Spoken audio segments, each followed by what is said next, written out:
ce corps saint, je me sanctifie moi-même. Jésus vit cette sainteté dans la relation, dans la communion à son Père, et puis il invite ses disciples, bien sûr, à entrer dans cette communion, cette sanctification. Je me sanctifie moi-même, afin qu'ils soient eux aussi sanctifiés dans la vérité. Donc ta parole est vérité. C'est ce qui était dit juste avant. Je leur ai transmis ta parole dans le monde. Alors le monde est très présent chez Saint Jean. Donc le monde, c'est ce qui permet. Alors quelqu'un me disait ça, je ne sais plus dans quelles circonstances, il n'y a pas longtemps, en sortant de la messe de Saint-Clément hier soir, des gens qui étaient en apéritif, en extérieur, qui me disaient « Ah oui, moi je ne crois pas en Dieu parce qu'il y a trop de méchanceté dans le monde. » Alors je n'avais pas le temps de tout lui expliquer, mais je lui ai dit « Ben si, mais méchanceté est nécessaire. » Et oui, parce que sinon, si Dieu ne sépare pas quelque chose, il n'y a pas de consécration et de sanctification. Mais pour qu'il y ait une séparation, il faut bien qu'il y ait deux états possibles. Donc Jésus le dit, je ne les enlève pas du monde, mais je te demande, Père, de les protéger du mauvais. Donc il faut bien que la foi soit utile pour une juste séparation, sanctification, et c'est Dieu qui œuvre par l'Esprit dans nos vies. Nous consentons à ce qu'il fasse de nous un temple. Mais il faut bien que la nuit et la lumière se séparent. Donc c'est ce qui s'est passé pour Judas. Alors à plusieurs reprises on nous dit c'est pour que l'écriture s'accomplisse.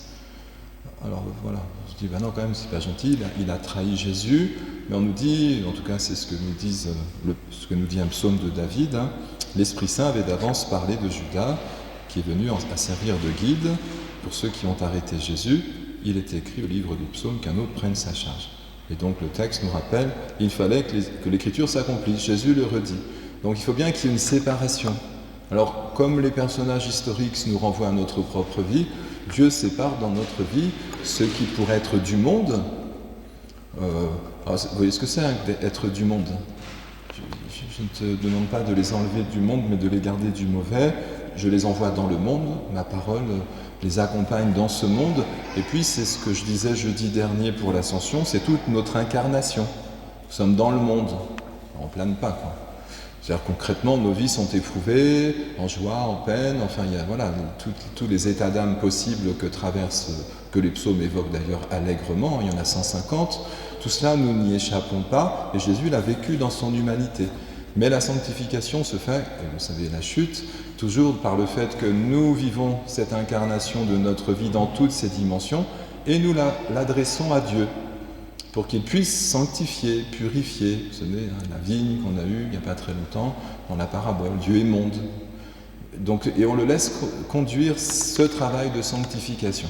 C'est là où la dichotomie se fait, dans le sens où certains ne voudront pas que Dieu soit intervenant dans leur vie. Peut-être parce qu'ils en ont peur, je ne sais pas. Il faudrait leur demander en fait. Mais il y a des gens qui ne veulent pas et qui considèrent que le monde n'est pas parfait. Eux non plus, voilà. Mais c'est dans cette imperfection que Dieu va se révéler. Lui seul peut nous communiquer ce qu'il est lui-même. Bonté, patience. Et puis alors l'amour qui nous est proposé chez Saint Jean, qui est son petit message habituel. Dieu nous a tellement aimés, aimons-nous les uns les autres. Pour que Dieu demeure en nous et que nous demeurions en Dieu. Et le signe que nous sommes dans cette communion, c'est que nous avons part à son esprit. C'est toujours ce lien, cette sève qui réunit le peuple chrétien. Mais cette sève, encore une fois, a une double dimension. Il n'y a qu'un seul feu, celui de l'esprit, et ce feu purifie, embellit, diffuse, etc., fait le travail dans nos vies. Mais pour que cela soit possible, et notamment d'aimer nos frères, c'est possible dans l'esprit. En dehors, non. Ce n'est plus la charité. C'est pas facile, parce que l'amour est un mot compliqué. Mais là, on parle de la charité chrétienne.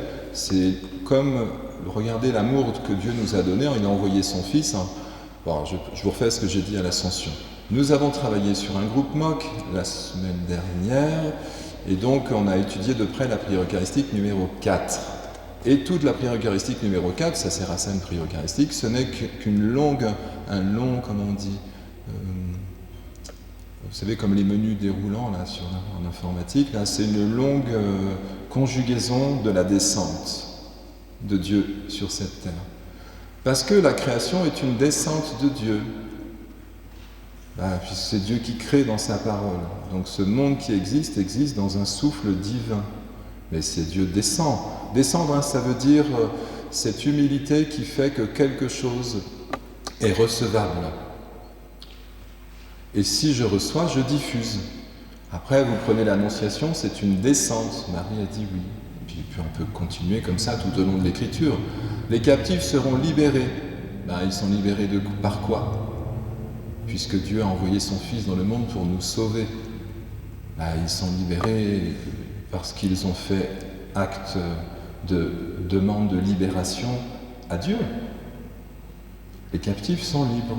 Les pauvres seront, c'était le chant d'entrée, c'est les béatitudes, si vous voulez. Mais tout cela signifie une descente. Dieu descend jusqu'aux enfers, on nous dit. Il descend vraiment dans la pâte humaine, dans ce qu'il y a de plus sombre aussi, mais pour que quelque chose en soit relevé. C'est ça l'ascension. Il n'y a pas de montée sans descente. Donc nous, dans nos vies concrètes, c'est ce qui fait notre humanité. Nous descendons dans notre humanité pour la présenter à Dieu. Et donc nous échappons au monde. Et oui, les fils sont libres. Parce que si nous ne faisons pas l'offrande, on vit comme tous les êtres humains. C'est-à-dire nous éprouvons les choses avec plus ou moins de légèreté. Et puis ça reste dans le fond du cœur de chacun parce que personne ne vient nous en délivrer.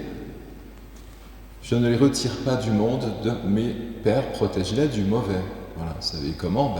Parce que nous acceptons de descendre, de faire offrande. C'est ça la messe, la procession des offrandes, on n'en fait pas. Il faudrait qu'on en fasse d'ailleurs un jour un peu plus. De toute façon, on ne fait que pour les jours solennels, mais tout ce qui fait que nous sommes réunis dans une église, c'est pour descendre dans notre humanité, pour qu'à la sortie, Dieu nous élève, nous envoie. Comme le Père m'a envoyé, je les ai envoyés, redit Jésus. Voilà, écoutez, donc n'ayons pas peur de notre humanité, c'est par elle que nous allons vers Dieu. Mais ne restons pas uniquement dans nos espaces stériles où nous penserions que les solutions viendront de mes capacités scientifiques ou de mon intelligence philosophique. C'est une offrande. C'est ça la sagesse de Dieu qui est folie pour les hommes.